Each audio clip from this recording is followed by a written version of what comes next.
I always thought I was careful in the woods. I had been hiking for years since I was a teenager, and I never took dumb risks. I checked the weather, packed more food than I needed, carried extra water, a good knife, and a basic first aid kit. I never pushed myself past my limits, and I always stuck to the marked trails. That last part was important. People who wandered off trail were the ones who got lost, injured, or worse. I didn't want to be one of those people. But sometimes all it takes is one small mistake. This trip was supposed to be simple. Just 2 days alone in the mountains. A solo getaway to clear my head. I had picked a trail in a national forest. A 12-mile loop that climbed up through thick pine forest before opening up into alpine meadows, with a campsite near a lake at the highest point. The plan was to hike in, camp for a night, then take the loop back down the next morning. Nothing crazy. I set out early in the morning, my pack snug against my back, my boots solid on the dirt path. The first few miles were peaceful, the forest quiet except for the occasional rustle of squirrels in the underbrush. The air was cool, fresh with the scent of pine and damp earth. I fell into a rhythm, my boots crunching against the packed dirt, my breathing steady.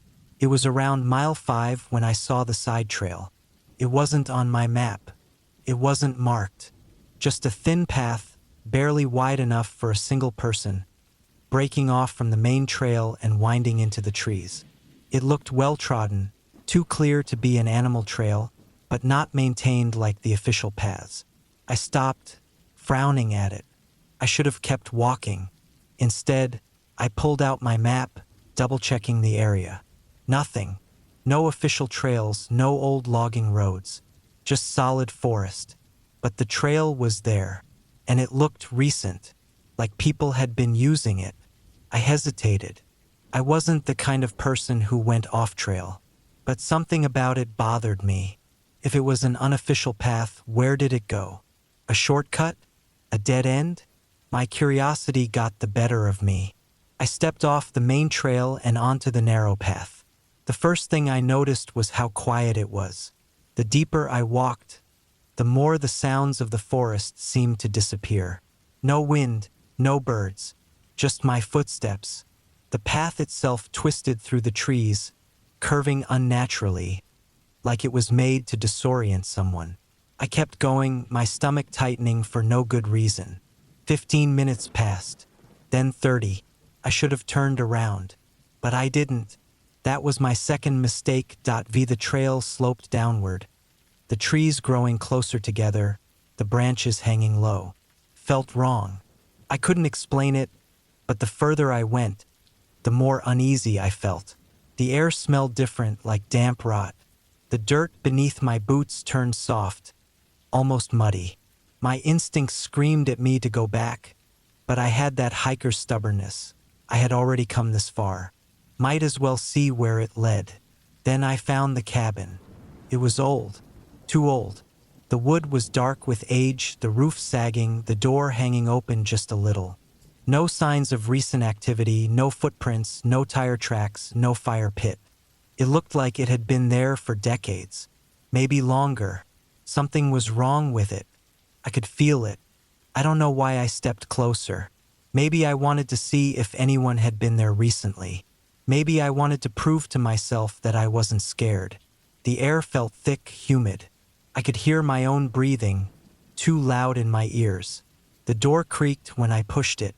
Inside, it was worse. The first thing I saw was the chair. Just a single wooden chair, sitting in the center of the room. Nothing else, no furniture, no bed, no stove. Just that chair. And the walls. The walls had scratches on them. Hundreds of them.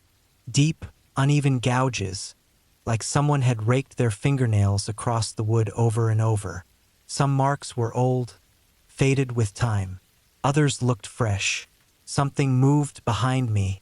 I spun around so fast I nearly tripped. But there was nothing there. Just the trees outside, swaying slightly. The light was dim, like the sun had suddenly dipped lower in the sky. I needed to leave. Now, I backed out of the cabin, my pulse hammering. I turned, ready to follow the path back to the main trail. But it wasn't there. The trail was gone. I spun in circles, searching for it. I had just walked in from that direction. There should have been a clear path. But all I saw were trees. Thick, dark trees, pressing closer than before. My breath came in quick, uneven gasps. I wasn't stupid. I knew panic would make things worse. I forced myself to breathe, to think. I had a compass. I had my map. I could get back to the main trail if I stayed calm. I turned west, the direction I had come from. I pushed through the trees, branches scraping against my arms, my legs. I walked for 10 minutes, then 20. Then I saw the cabin again. I stopped dead. My brain refused to understand what I was seeing. I had walked away from it. I had been going in a straight line. And yet there it was. The same sagging roof. The same open door. The same chair, sitting in the middle of the room. I turned and ran. I didn't care about the direction anymore. I just ran, crashing through the underbrush, my breath ragged. I tripped, hit the ground hard, scrambled up, kept going. Then suddenly the trees thinned. I stumbled onto solid ground. The real trail, the marked, official trail. I stood there, gasping, looking around. The sun was higher than before, the air cooler, normal, the way it should be. I didn't stop. I didn't look back. I hiked out of there, faster than I ever had in my life, barely stopping until I reached my car. I never found that trail again. I checked maps, asked other hikers. No one knew about it. No one had ever seen an old cabin in those woods. But I know what I saw, and I know that if I had stayed any longer, I wouldn't have made it back.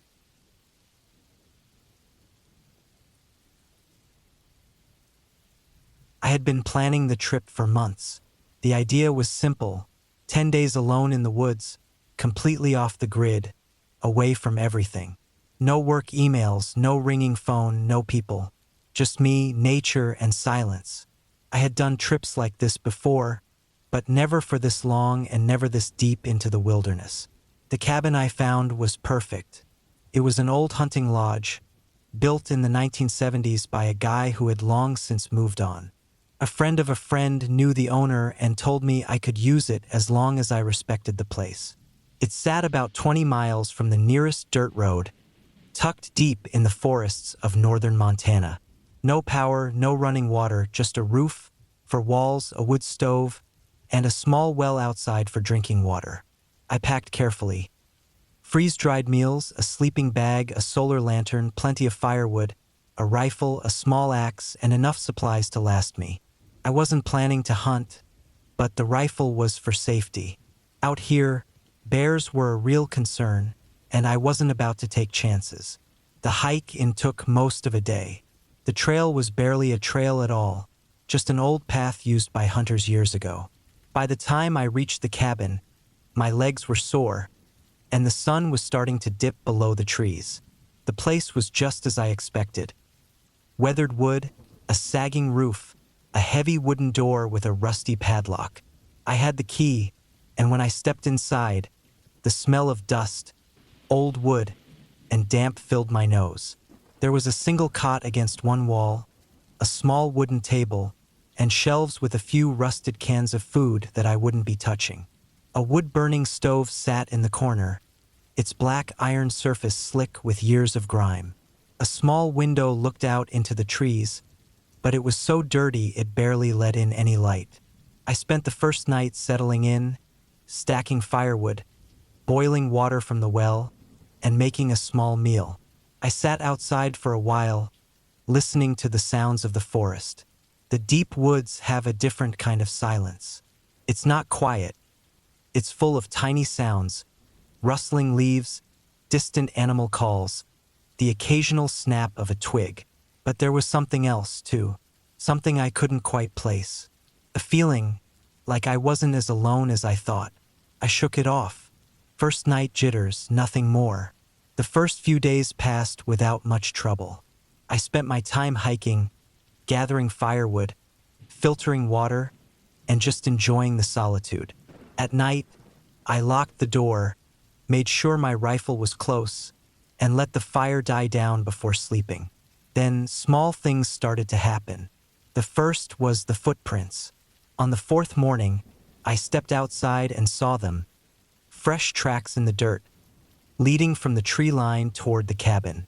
At first, I thought they might be animal tracks, but as I looked closer, my stomach tightened. Barefoot, human, they weren't mine.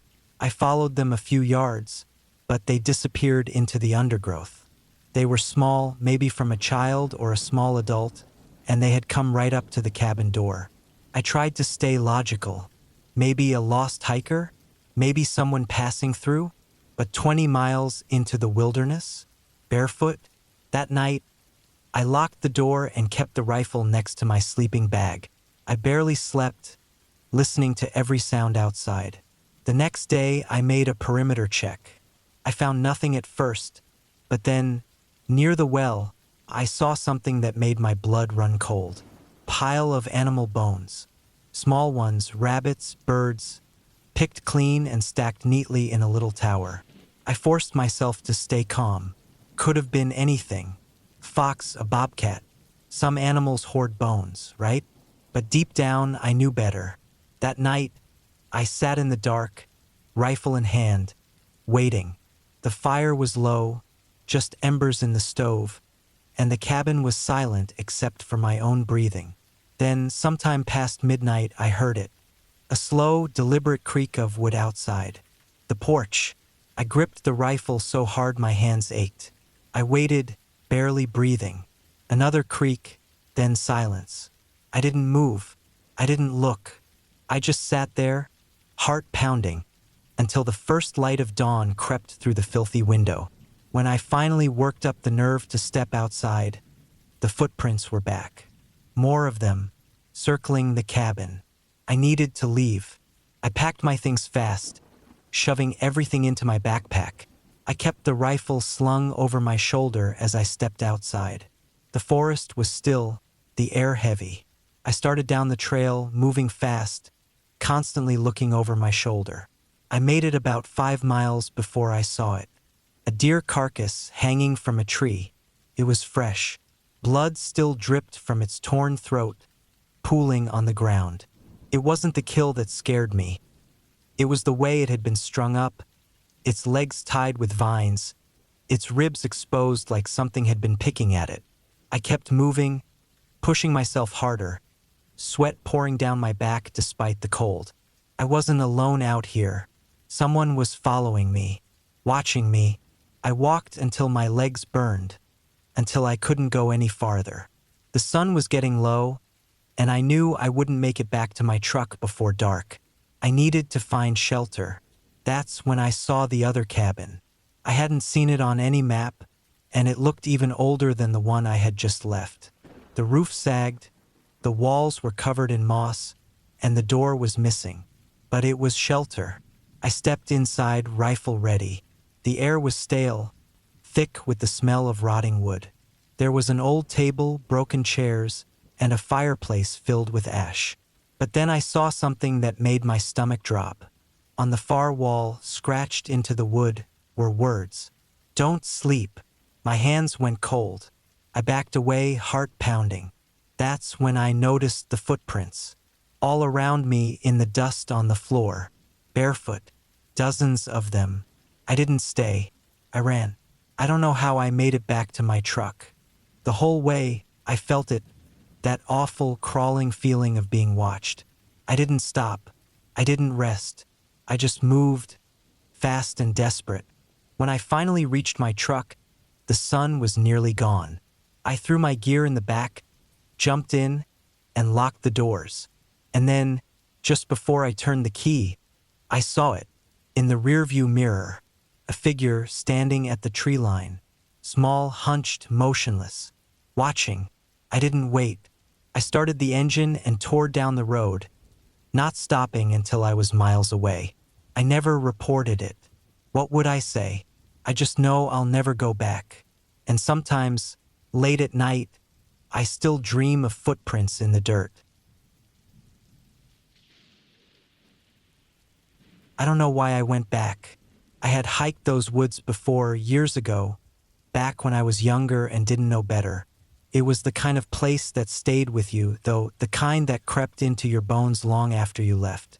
The thick forests, the endless silence, the way the trees pressed in, heavy and watchful.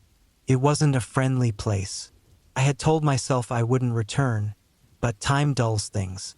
The older I got, the more I convinced myself that I had overreacted, that I had imagined things. So when an old buddy mentioned the cabin was still standing, deep in the woods, barely used anymore, I found myself considering it. A week alone in the mountains, away from everything. Just me, the trees, and the quiet. It didn't sound so bad. The hike in was harder than I remembered. The trail had mostly disappeared, swallowed by the undergrowth, and I had to fight through brush and deadfall to make progress. The cabin sat nearly 20 miles from the nearest road, far enough that no one just stumbled upon it. I had packed light food, water, sleeping bag, a small hatchet, and my rifle. I didn't plan to hunt, but I wasn't stupid enough to come out here unarmed. The woods had predators, both the four-legged and two-legged kind. By the time I reached the clearing, the sun was already dipping low, turning the sky that deep orange that never lasts long enough. The cabin looked almost exactly as I remembered. Weathered logs, sagging roof, a small porch with a single chair. The lock on the door was rusted, but the key still fit. Inside, it smelled like damp wood and dust. The furniture was simple. An old table, a wooden chair, a narrow cot against the wall. A wood-burning stove sat in the corner, blackened with years of use. A few shelves held ancient canned goods that I wouldn't be touching. It was exactly as I had left it, but as I stood there, taking it all in, that feeling crept back. The one I had forgotten, that heavy, watching silence. I shook it off. First night nerves, nothing more. The first couple of days passed quietly. I spent the daylight hours hiking the nearby trails, collecting firewood, filtering water from the small creek that ran behind the cabin. The solitude felt good, peaceful even. At night, though, the feeling returned. That sense that something wasn't right. Started small. On the third morning, I noticed something odd. My gear had been moved. My rifle, which I always kept propped against the cot, was leaning against the wall by the door. My pack was half-zipped, though I knew I had closed it.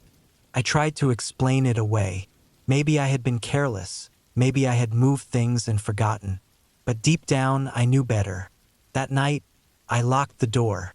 The fourth night, I woke up to a sound. A slow, deliberate creak of wood. I lay still, barely breathing. The fire in the stove had burned low, casting flickering shadows against the walls. Another creak. The porch.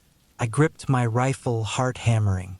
My mind raced through possibilities: bear, mountain lion, maybe a stray hunter. But no animal would step that carefully. The sound stopped. The silence stretched, thick and suffocating. I stayed awake until dawn. The next morning, I checked the clearing.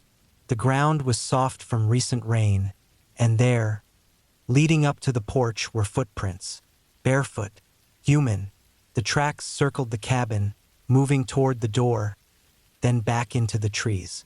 I stared at them for a long time, my skin crawling. I wasn't alone out here.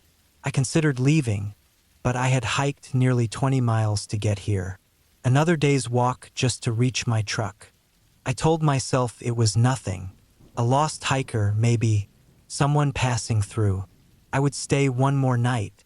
That evening, I built a fire outside, keeping my rifle close. The woods were quiet, almost too quiet. I ate quickly, my eyes scanning the treeline. As the sky darkened, I locked the cabin door and braced a chair under the handle, just in case. I lay down, but I didn't sleep. Hours passed. Then, just past midnight, I heard it. A soft shuffle of footsteps outside. Slow, deliberate. I held my breath, my fingers tight around the rifle. The footsteps moved to the window. A shadow passed over the thin curtain. My chest clenched. I forced myself to stay still, to wait. Then the doorknob rattled. Not violently, just testing. I raised the rifle, my pulse pounding so hard I could feel it in my throat. The rattling stopped. A long silence. Then soft footsteps moving away. I didn't sleep the rest of the night. By morning, I had made my decision. I was leaving. I packed quickly, shoving everything into my bag, my rifle slung over my shoulder. When I stepped outside, the forest was still. The air felt wrong, thick and heavy. The footprints were back, fresh. They led from the trees to the cabin. But this time, they didn't leave. I scanned the area, my stomach twisting. Whoever had been watching me was still out here. I didn't wait. I moved fast, taking the narrow trail toward my truck. Every few minutes, I glanced over my shoulder. By midday, I was making good time. The sun was high, and I started to feel the first real relief in days. Then I saw it. Ahead, just off the trail, something was hanging from a tree. A deer carcass, but not just hanging. It had been tied there, its legs bound with vines, its throat slit clean, and beneath it on the ground a single object. A boot, an old, rotting hiking boot. I turned and walked faster. The rest of the hike was a blur, pushing through the underbrush, barely stopping to rest. By the time I reached my truck, the sky was turning orange. I threw my pack in the back, climbed in, and locked the doors. But before I started the engine, I glanced in the rearview mirror and froze. A figure stood at the tree line, far enough to be blurry, but close enough that I knew it wasn't my imagination. Small, barefoot, watching. I didn't wait. I turned the key, slammed the truck into gear, and tore down the dirt road, not stopping, not looking back. I never told anyone what happened. I don't know who or what I saw in those woods. I just know that I won't be going back. I've been hiking solo for years. Something about being alone in the woods always felt right to me. The quiet, the fresh air, the feeling of moving through untouched nature without a schedule or responsibility. It cleared my head like nothing else could. That's why I took the trip. It was late September, just as summer was starting to fade into fall. The days were still warm, but the nights had that creeping cold that reminded you winter wasn't far away. Perfect hiking weather. I had planned for a 2-day trek, one night in the woods, nothing extreme, just a break from normal life. The trail I picked wasn't popular. That was intentional. I didn't want crowds, didn't want families with screaming kids or loud groups blaring music from portable speakers. I wanted solitude. I found a place deep in the mountains, about a 3-hour drive from home. A long, winding dirt road led to the trailhead, and by the time I got there, my car was the only one in the small gravel parking lot. That was a good sign. I took my time checking my gear before heading in. Backpack loaded with food, water, tent, and emergency supplies. A map, a compass, a flashlight with extra batteries. I even had a satellite phone just in case. I wasn't careless. The first few miles were easy. The trail was well defined, though clearly not used often. Fallen leaves covered the dirt path, crunching under my boots as I walked. The forest was dense, but the sunlight filtered through in streaks, warm and golden. The air smelled like pine and damp earth. It was exactly what I needed. By midday, I had covered about 6 miles. I stopped near a creek, ate a protein bar, and drank some water while listening to the quiet sounds of the forest. No cars, no voices, just the rustling of leaves and the occasional distant call of a bird. I felt good. That feeling didn't last. After my break, I got back on the trail. The plan was to go another 4 or 5 miles before setting up camp for the night. The path started to get rougher, not difficult, just less maintained. Fallen branches forced me to step carefully, and parts of the trail were narrow, with steep drop-offs to one side. That's when I saw the first sign that something was off. A boot print. It was old, partially washed out from rain, but it was there. Someone had been through here before me, which wasn't strange on its own. But what was strange was how deep it was. Like whoever left it had been carrying something heavy. I didn't think much of it at first. Just something I noticed. I kept walking. The trees grew thicker, the sunlight dimming as the canopy closed in above me. The trail felt different now, more overgrown, less defined. I checked my map. I was still on the right path, at least I should have been. Then I saw the second footprint. This one was fresher, and it wasn't alone. There were several, all leading in the same direction I was going. But something was wrong with them. They weren't normal hiking steps.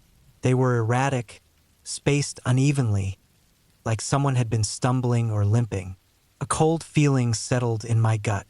I told myself it didn't mean anything. Maybe someone had gotten tired, maybe they had a bad knee. There were 100 explanations, but I couldn't shake the feeling that something wasn't right. I kept moving. The trail got worse. The further I went, the less it looked like a real hiking path. The trees grew closer, the underbrush thickening. I checked my map again. I should have reached a fork in the trail by now, a spot marked on the map where the path split. One route leading to a scenic overlook, the other continuing deeper into the forest. But there was no fork, just an unbroken stretch of trees in every direction. I stopped, took a deep breath. I had been following the trail. I hadn't gone off course. But now the trail wasn't there. I turned around. The path behind me was gone. That wasn't possible. I had just come from there. But when I looked back, all I saw were trees, thick and unbroken.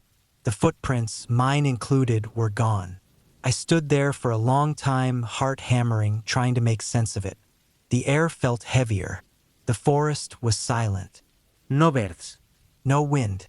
Then I heard it. A sound. Faint, distant, like something moving through the trees. Not an animal. Something bigger. I turned in slow circles, scanning the forest. Nothing. Just trees, stretching in every direction. I wasn't alone. I forced myself to stay calm. Took out my compass. The needle spun uselessly, refusing to settle. That shouldn't have been possible. I pulled out my map, but it felt pointless. None of the landmarks matched what I was seeing.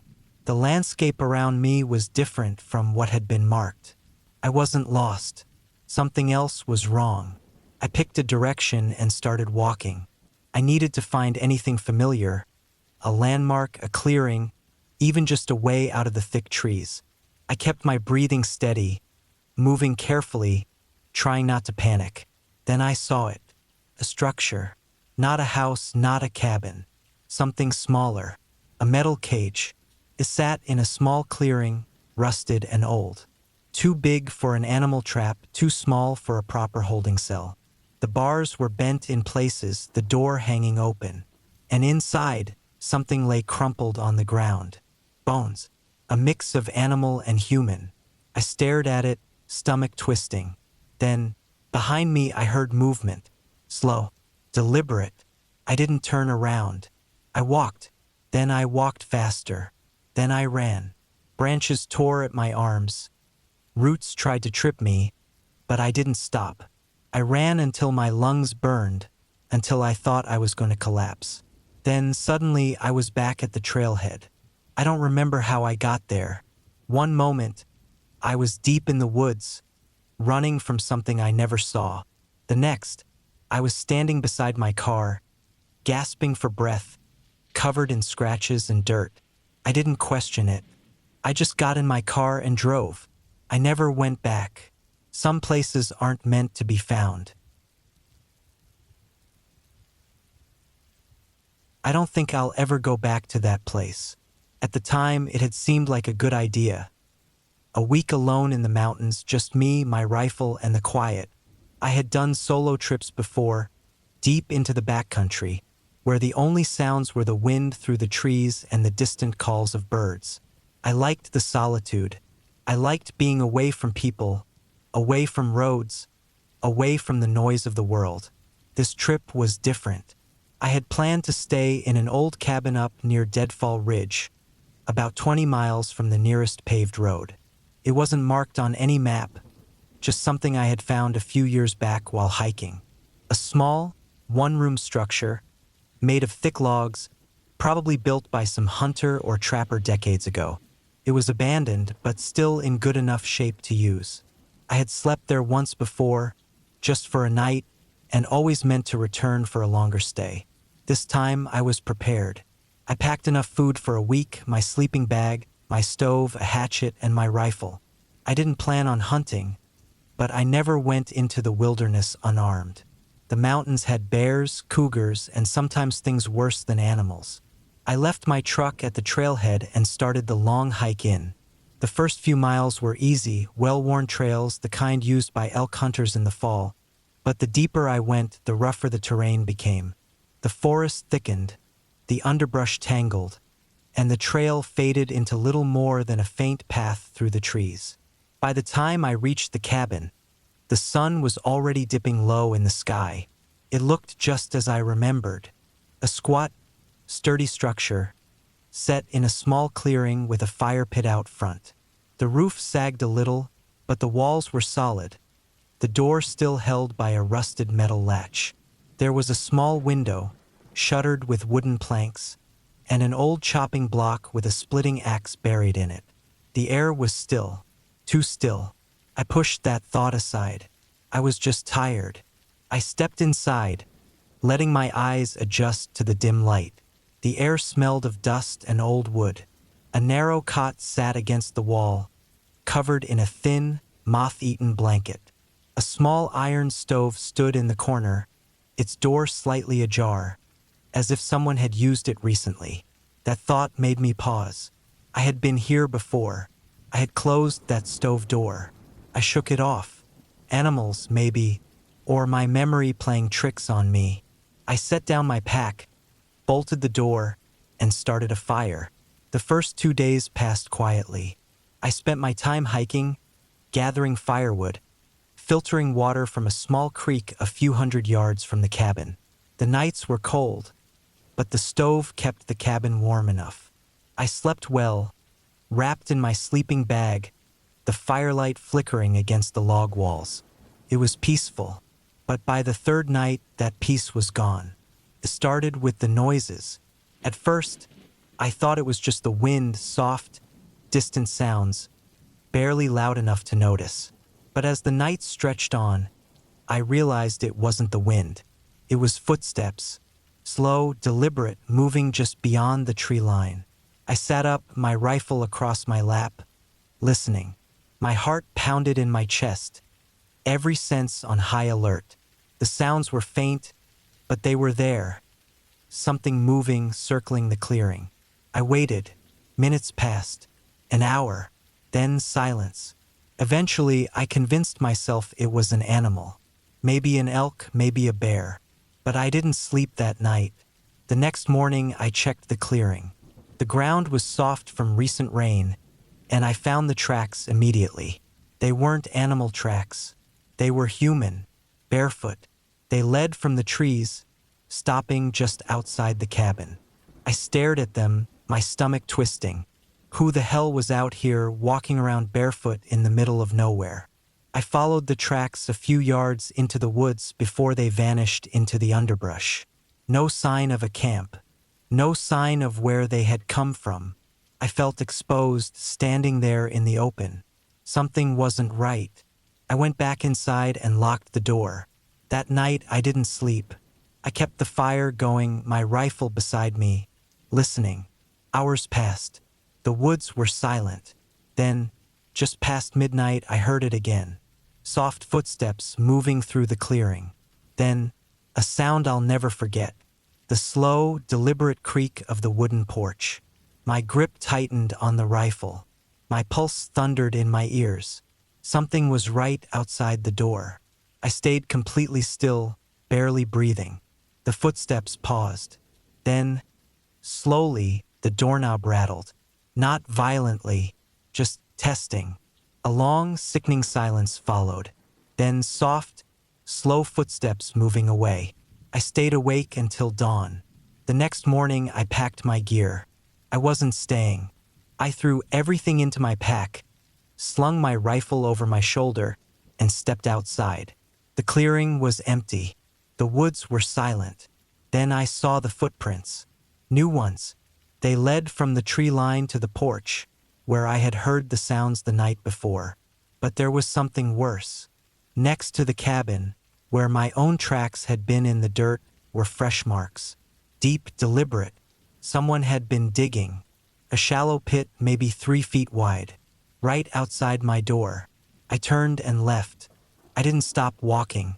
I didn't check the cabin again. I hiked for hours, moving fast, my head on a swivel. Every sound in the woods made my skin crawl. I didn't look back, not once. By the time I reached my truck, the sun was low, casting long shadows through the trees. I climbed in, locked the doors, and sat there for a long time, gripping the wheel, staring at the empty trail behind me. Then I started the engine and drove. I never went back. I don't know who was out there. I don't know what they were digging for. But I know one thing, they weren't digging it for themselves. I had been planning this hike for months. Ever since I saw a post about the remote backcountry trails in Montana, I knew I had to go. The pictures showed vast, untouched wilderness, dense forests, jagged peaks, and long, winding rivers cutting through the valleys. It looked perfect, the kind of place you could go for days without seeing another person. That was exactly what I wanted. No cell service, no noise, no people. Just me, my pack, and the trail. I picked a route that wasn't well-traveled.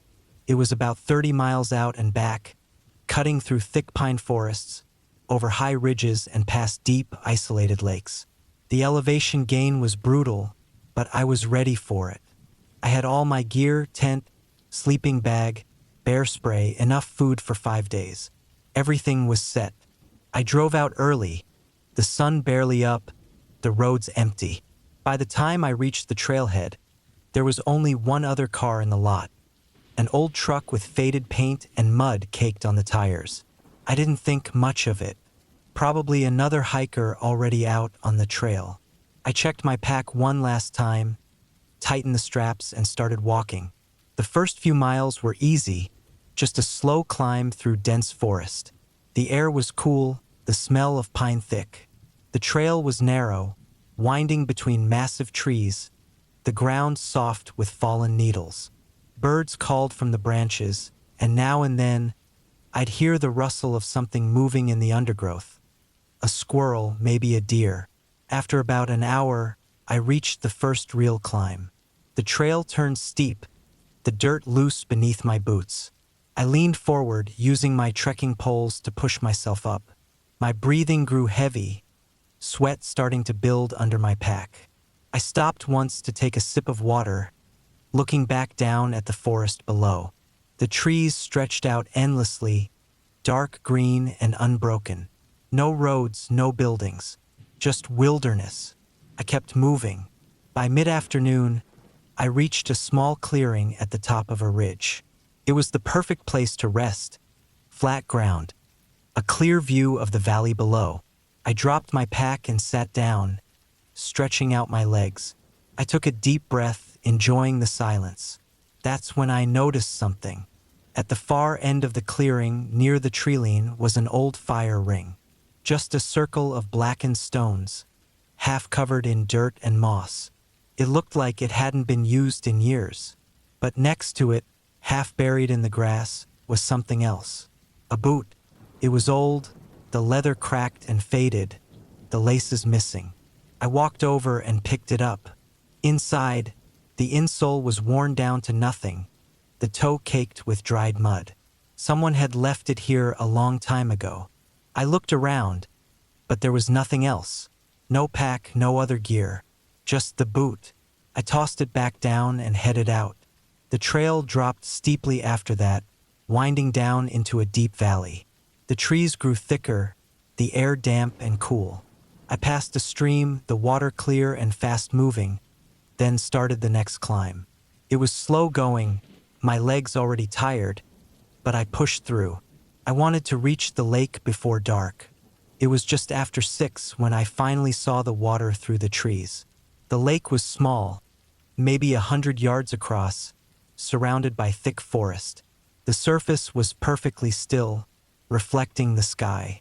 I found a flat patch of ground near the shore and set up my tent. After eating, I sat by the water, watching the last light fade behind the trees. The air was still, the forest silent. No wind, no birds, nothing. Just the occasional ripple on the water's surface. That's when I saw the footprints. They were faint, just a few depressions in the dirt near the water's edge. But they were fresh, too fresh. I stood up, my skin prickling. The prints were barefoot. Whoever left them hadn't been wearing shoes. And they weren't mine. I scanned the trees, but saw nothing. The forest was just a wall of darkness. I told myself it was nothing. Maybe an animal had come down for a drink.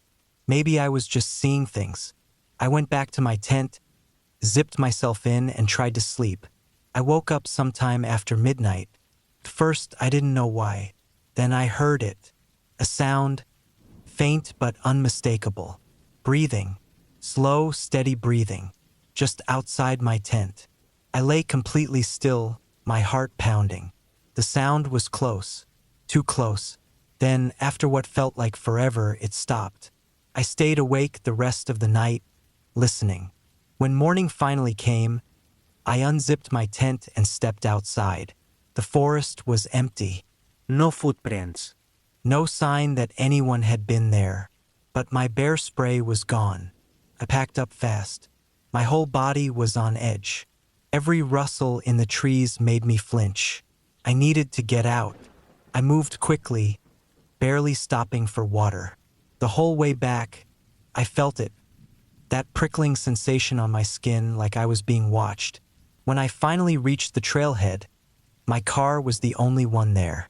But the old truck was gone. And nailed to a tree near the lot was something I hadn't seen before. A boot, the same one I had found on the ridge.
I never should have taken the job.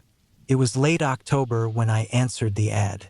A man named Jim needed someone to watch his remote cabin for a few weeks. He was heading out of state for work and didn't want the place empty. Just keep an eye on things, the ad said. No maintenance required. Easy money. I had no real reason to say no. I was between jobs, living off savings that were running thin. The cabin was deep in the woods. A good 2-hour drive from the nearest town. That sounded perfect. I wanted isolation, a break from everything, some time to figure out my next move. Jim met me at a gas station in town and led me up a long, winding dirt road. The farther we went, the worse the road got. Potholes, rocks, ruts deep enough to swallow a tire. After 20 minutes of bouncing through the trees, we pulled up to the cabin. It was smaller than I expected. One story, made of dark, weathered wood, with a metal roof that looked like it had seen a few brutal winters. There was a small front porch with an old rocking chair and a rusty lantern hanging by the door. No other houses nearby, just thick trees in every direction. Jim showed me inside. One main room with a kitchen area, a wood stove, and a couch. A single bedroom in the back. A tiny bathroom with a shower that ran off a well. No cell service, no internet, no TV. Just a shortwave radio on the kitchen counter. The generator's out back, Jim said, opening a cabinet and pointing to a plastic tub full of gas cans. You shouldn't need much. It's efficient. I nodded. Easy enough. He handed me the key, gave me his number in case of emergencies, which was pointless without service, and left. The sound of his truck disappeared down the road, leaving only silence. I spent the first day exploring. There wasn't much. A narrow path led to a small creek about half a mile away, but that was it. No other cabins, no signs of people. Just woods, thick and quiet. The kind of quiet that felt unnatural. At night, the silence got worse. No cars in the distance, no hum of power lines. Just the occasional rustle of wind through the trees. The first 2 nights were fine. I read books by lantern light, made simple meals on the propane stove, and kept the wood stove burning to fight off the cold. But by the 3rd night, things started feeling off. It began with small sounds. Twigs snapping outside, footsteps in the leaves. I told myself it was just animals. Deer, maybe a raccoon. But something about the way the sounds moved didn't sit right. Too slow, too deliberate. Then I noticed things out of place. The rocking chair on the porch was facing a different direction one morning. The lantern, which I was sure I had turned off, was flickering dimly when I woke up. The 4th night, I barely slept. Every little sound had me sitting up in bed, straining to listen. The wind picked up, making the trees creak and groan. I forced myself to stay calm, to ignore the feeling that something was watching. By the 5th day, I was tired and jumpy. I decided to check the area around the cabin, just to make sure I wasn't imagining things. I found footprints, not boot prints, bare feet. The prints circled the cabin, leading into the trees. The dirt was dry, so they weren't fresh, but they were recent enough. I followed them a few yards before stopping myself. What the hell was I doing? I turned back, locked the cabin door, and double-checked the windows. I kept the shotgun Jim left under the bed next to me that night, barely sleeping. By the 6th day, I was done. I packed up my things, loaded them into my truck, and tried to leave. The truck wouldn't start. I popped the hood. Everything looked fine. Battery was good. It had plenty of gas. I tried again. Nothing. Just a weak click. I wasn't about to stay another night. I grabbed my pack, stuffed it with supplies, and started walking down the road. It was at least 10 miles to the nearest paved road, but I didn't care. I made it maybe 4 miles before I saw it. Car parked just off the road. Old, rusted, covered in leaves. It hadn't been there before. I walked closer. The windows were smashed, the inside gutted. But the worst part? The driver's seat was covered in dried blood. I turned and walked faster. The sun was setting when I reached the halfway point. I figured I had maybe 2 hours before dark. I pushed on, my feet aching, my breath fogging in the cold air. Then I heard it. Footsteps behind me, slow, steady, matching my pace. I didn't look back. I just walked faster. The footsteps kept coming. Closer now. I broke into a run. Branches slapped at my face. My lungs burned, but I didn't stop. Then nothing. The footsteps were gone. I kept running until I saw headlights in the distance. A truck. I stumbled into the road, waving my arms. The truck screeched to a stop, and an older man jumped out, looking at me like I was crazy. I must have looked it, covered in sweat, shaking, eyes wide with panic. I told him everything. He listened, his face unreadable. When I finished, he just nodded. "You're lucky," he said. "Some folks go up there and don't come back." I didn't ask what he meant. I didn't want to know. He drove me to town. I called Jim from a payphone. He picked up on the second ring. "What happened?" he asked. I told him. He was quiet for a long time. Then he sighed. "You're not the first." I hung up. I never went back for my truck. Jim never called again, and I never set foot in those woods again. I took the job because I needed the money. It was simple enough: watch over a remote hunting cabin for a few weeks. The owner, a guy named Tom, was heading south for the winter. He wanted someone there to make sure no squatters or animals got inside. That was it. No maintenance. No real responsibilities. Just stay there and keep an eye on things. I had been unemployed for months, burning through my savings. My last job ended when the company I worked for shut down unexpectedly. I had no real direction, nothing tying me anywhere. The idea of spending a few weeks in isolation sounded more like an opportunity than a burden. Tom's cabin was deep in the woods, far from anything. He met me in town and gave me directions. Took me over an hour to drive there, the road getting worse the farther I went. By the time I reached the property, my truck was covered in mud, and my tires had kicked up enough dust to coat the windshield. The cabin was old but solid. A small, one-story structure with a covered porch and a steep metal roof. The logs were weathered, darkened from years of exposure.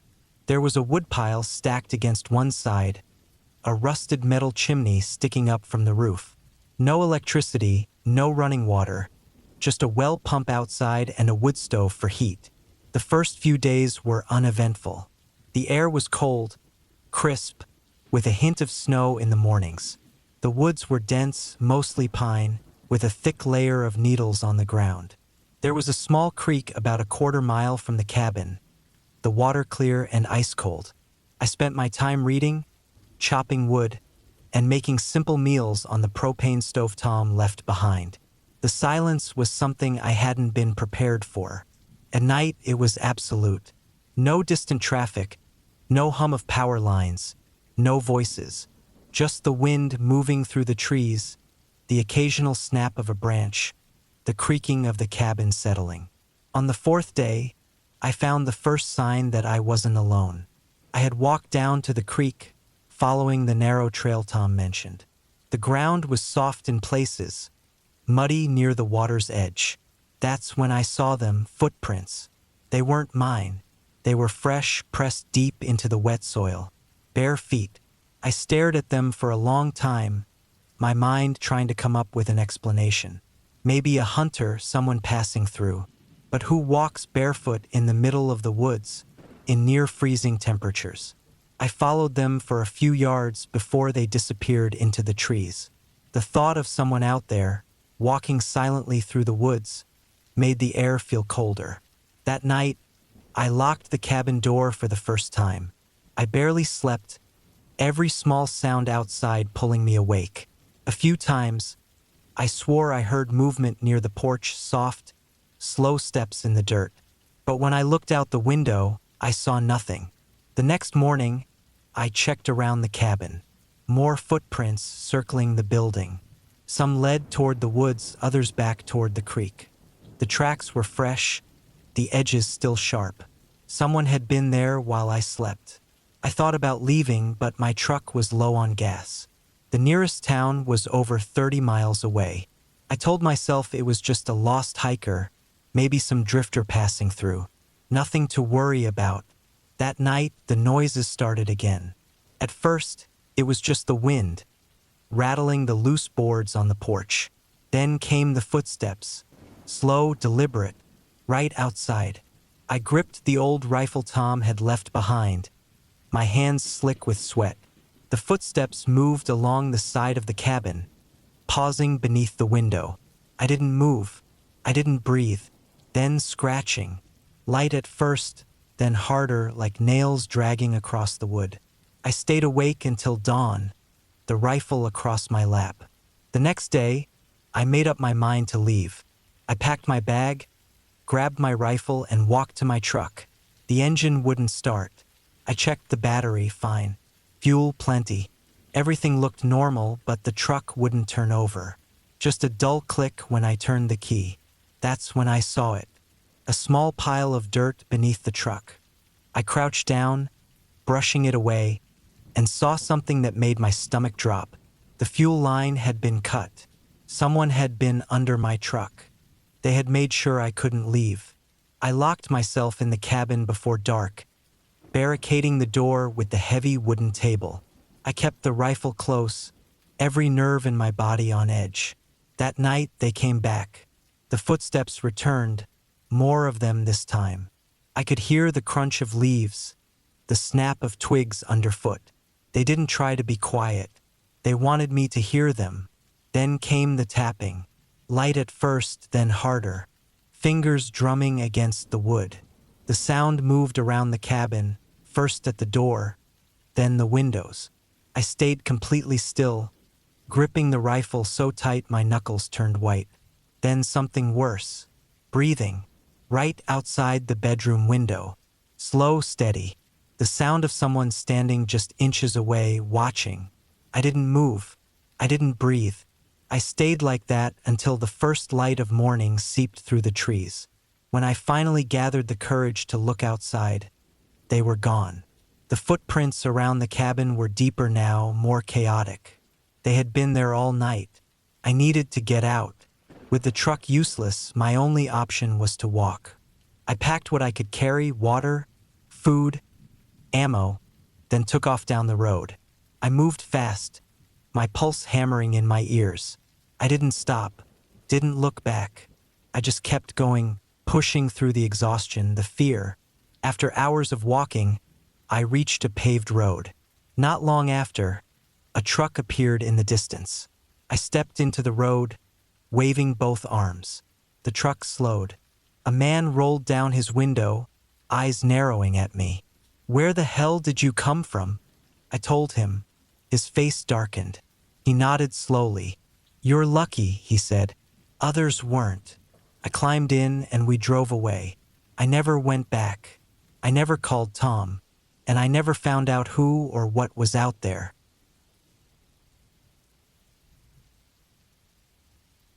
I took the job because I was desperate. It wasn't something I would have normally considered, but my situation had changed. I had lost my job a few months prior, burned through most of my savings, and was running out of options. I was living in a small apartment in the city, struggling to pay rent, barely keeping food in my fridge. Then I saw the ad. Caretaker needed for remote cabin. Minimal duties. Short term. Well paid. Sounded easy. Too easy. But I didn't have the luxury of being picky. I contacted the owner, a man named Ray. He told me the job was simple. Stay at his cabin for 4 weeks while he was away on business. Keep an eye on the property. Make sure no one broke in or vandalized it. That was it. No maintenance, no real work. Just stay there and make sure everything was in order when he got back. He offered more money than I expected, more than I could turn down. The cabin was in the mountains, deep in the woods, about 30 miles from the nearest town. Ray gave me directions, told me there was a generator for power, a propane stove for cooking, a well for water. No cell service, no internet, just complete isolation. I packed up what little I had and made the drive. The last stretch of road was rough, unpaved, winding through dense forest, barely wide enough for my truck. I had to take it slow, dodging potholes and fallen branches. When I finally arrived, the cabin was smaller than I expected. A single-story log structure, dark wood, with a slanted metal roof. There was a covered porch out front, a few old chairs, a stack of firewood against one wall. The air was crisp, the scent of pine thick. Ray had left a note inside, welcoming me, listing a few things I needed to know. The generator was behind the cabin, needed to be refueled every few days. The well pump was manual, water had to be boiled before drinking. There was a shotgun in the bedroom closet, just in case. The first few days were uneventful, peaceful even. I spent my time reading, hiking around the property, chopping wood for the stove. At night, the cabin was silent except for the occasional creak of the wood settling, the distant calls of animals in the trees. The isolation felt good. Until it didn't. It started on the 5th night. I woke up to a noise outside, a faint rustling, like someone moving through the underbrush near the cabin. I sat up, heart pounding, listening. The sound stopped. I told myself it was just an animal. A deer, maybe. A raccoon. I forced myself to go back to sleep. The next morning, I found footprints near the porch. They weren't mine.